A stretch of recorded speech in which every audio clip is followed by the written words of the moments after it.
of JoJo's Bizarre Adventure Stardust Crusaders, episode 23, part 1 of the High Priestess two-parter.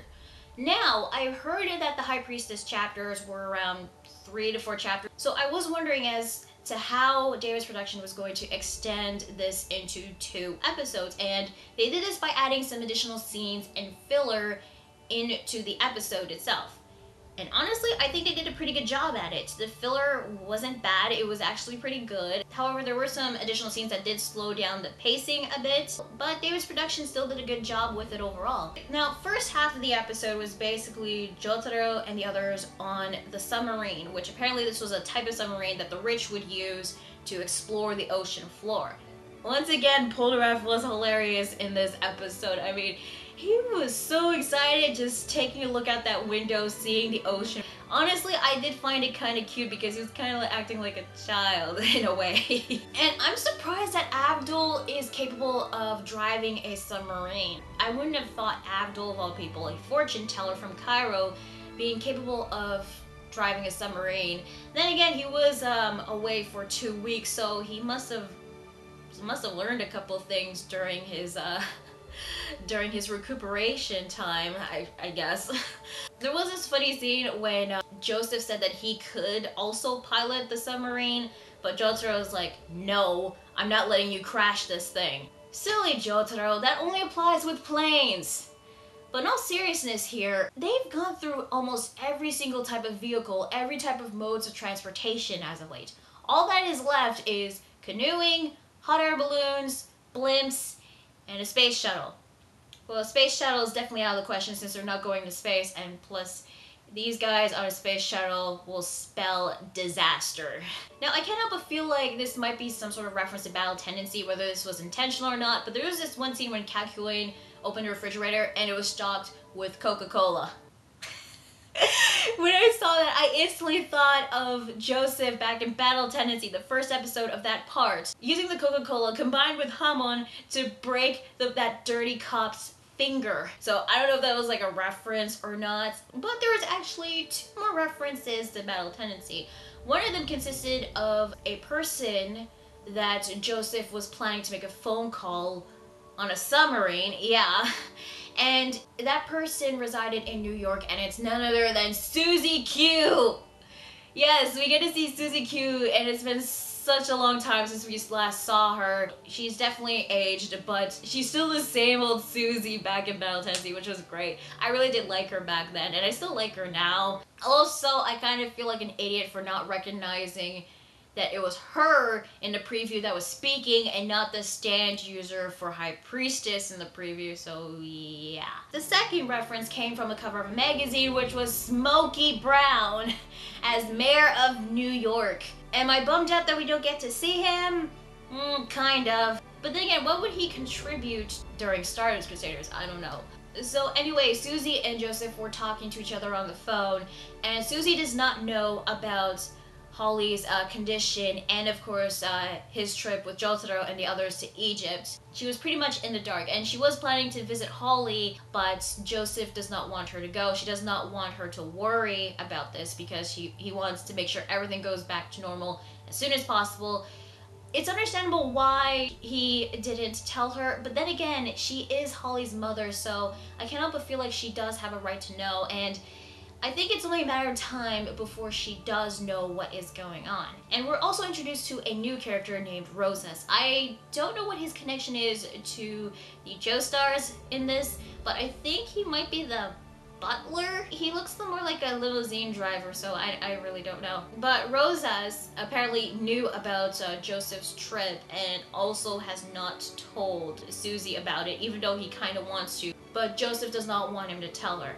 So after that phone call, we get some shenanigans with Polnareff, who tries to drive the submarine, but it doesn't really end well. I don't know if he broke it. He did something because he was trying to speed up the submarine, and all of a sudden you hear like, I don't know, like a machine giving out or something, and Abdul was pissed, so I don't know, but I think this probably has something to do with High Priestess, because in one of the scenes we get to see someone's perspective heading close to the submarine, so I'm assuming it is High Priestess. The group finally made it to the coast of Africa after several hours on the submarine. They do plan to use an underwater tunnel that was formed near erosion to get closer to the coast of Africa. So they made it! Finally to Egypt. 20 episodes. Episode 3 was when their journey began. Stand user after stand user finally made it. So it should be smooth sailing from here on out, right? Well, no, not really. Kakyoin made some coffee for everyone, even though in the earlier scene, even though Polnareff ordered him to make some coffee, Kakyoin was like, make it yourself, yet he still made the coffee anyway. Anyway, he made coffee for everyone, and apparently he made an extra cup of coffee by accident. Joseph picks up the mug, then the mug transforms into this like blobby thing with arms. One of the arms turns into a blade, slices off Joseph's artificial hand, and then slices off his fingers, jamming them right onto his throat, and then he passes out on the ground. Yeah, that was totally freaking unexpected. I was not expecting that at all. And that was near like the second half of the episode, near the 11-minute-and-a-half mark. And its appearance, not gonna lie, it's pretty ugly. I mean, it's got this like weird looking scary mask, it's like baring its teeth, it's making these screeching, hissing noises, and these like arms. Its body is like this brown mass, and it's not the appearance that makes it freaky. What makes it freaky is its ability. According to Abdul, who luckily has heard of High Priestess and a stand user, Midler. However, in the subtitles, her name is Rose. So yeah, I'm assuming that's another copyright change name right there. Apparently, High Priestess's ability is to transform into any type of mineral or anything that has minerals in them. Whether it be metal, glass, plastic, vinyl, and I'm also assuming rubber. And they're pretty much screwed because they're in a submarine. So this is a huge advantage for High Priestess. No, scratch that. It has a really huge advantage because think about it. If they couldn't attack something that can turn into basically anything that's on this submarine that is surrounding them, and thanks to High Priestess, the submarine starts to sink all the way into the bottom of the ocean floor. Even if they do escape, the ocean floor itself is full of minerals. The ocean is full of minerals, so High Priestess can basically turn into like a giant rock for all we know and can attack them. So High Priestess transformed into one of the gauges near the wall of the submarine, and Jotaro asked Kakyoin which gauge was it that Priestess transformed into, which he pointed out to one of them. So Jotaro was going to use Star Platinum to smash it, but that was not High Priestess. Apparently High Priestess can transform into the surface of the submarine's hull and be able to move onto the surface to transform into this tube light near the wall, which was right behind Kakyoin. And it was going to attack Kakyoin, but luckily he dodged the attack and summoned Hierophant Green to try to attack it, not with Emerald Splash, but I don't know, it was like a slam onto the wall or something, I don't know, but Priestess dodges it. It is very nimble and quick, by the way, and slashes Kakyoin at the neck. Luckily, it wasn't like too deep of a wound, so he was okay. And this thing was even fast enough to dodge Star Platinum's attacks twice. Meanwhile, the phone kept ringing twice, so Jotaro goes to pick it up, and it was Suzie. Oh my god, Suzie, this was a bad timing right now. I don't think that Jotaro should have picked up the phone because this was really going to make Suzie really suspicious over what's going on. Jotaro did answer the phone saying that Joseph couldn't come to the phone, and with Suzie recognizing Jotaro's voice, she was wondering what was going on, but Jotaro tells Suzie there's nothing to worry about, Grandma Suzie.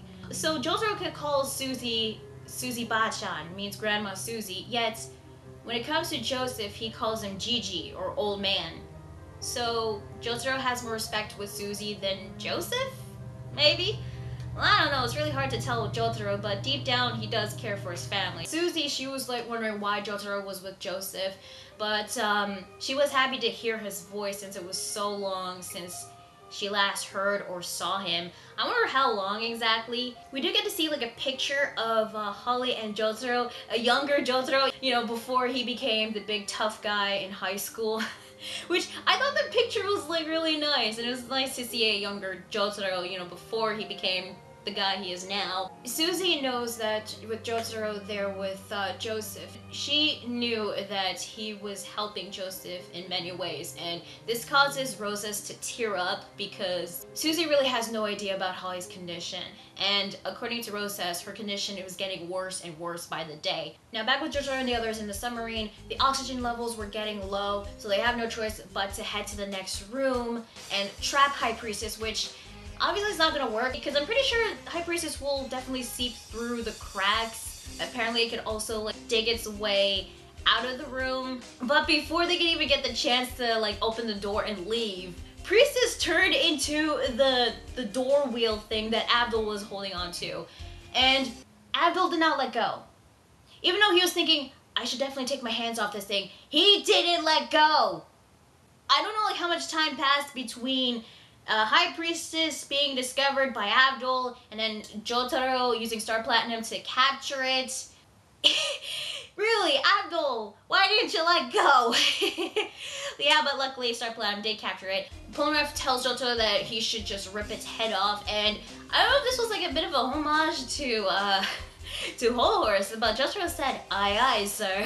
And like Star Platinum starts to like tear at High Priestess's face, but then Priestess turned into a razor blade and slashed at Jotaro and Star Platinum's palms and fingers, which then escapes onto the ceiling of the room, and Polnareff accidentally drops Joseph, who wakes up after falling into the water. And Polnareff and Abdul use their stands to attack at High Priestess. Okay, there was something that did bug me about Magician's Red appearing and using its fire to attack a High Priestess, because, okay, granted, the fire would obviously work against metal, someone like High Priestess, obviously, but since High Priestess was fast, it was able to dodge the attack, but fire consumes oxygen.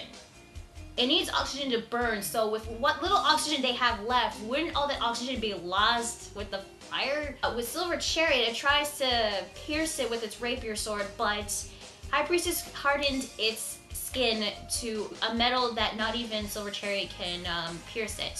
So the others actually decide to leave the room. Jotaro stayed behind a bit. High Priestess was laughing her ass off until it phased into the ceiling, and then Jotaro said this one cool line, I, Jotaro Kujo, will end you myself.